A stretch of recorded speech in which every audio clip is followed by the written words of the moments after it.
Today we're showing you a 2016 John Deere 5045E two-wheel drive tractor. Has a John Deere 512 front-end loader. Tractor has approximately 250 hours on it. It's a very clean tractor, practically new, again with the very low hours. These are rated at 50 horsepower. Has the grill guard up front here. John Deere quick attach for your bucket connection. Has a heavy-duty front bucket on it.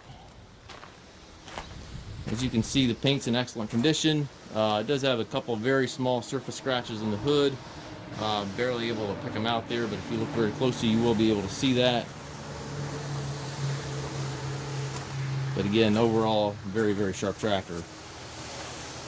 Loader control right here beside the seat. 9-3 gear transmission. You have the 3 gears in reverse on this lever. 3 ranges over there on the other side of the seat.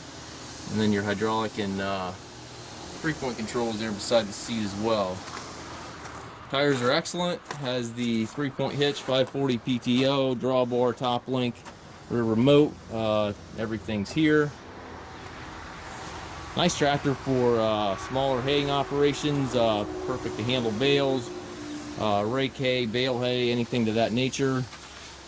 Really nice sized tractor. We do take trades. We also offer financing for qualified customers. If you have any questions regarding this tractor or any of our other used machines, please contact us at masttractor.com.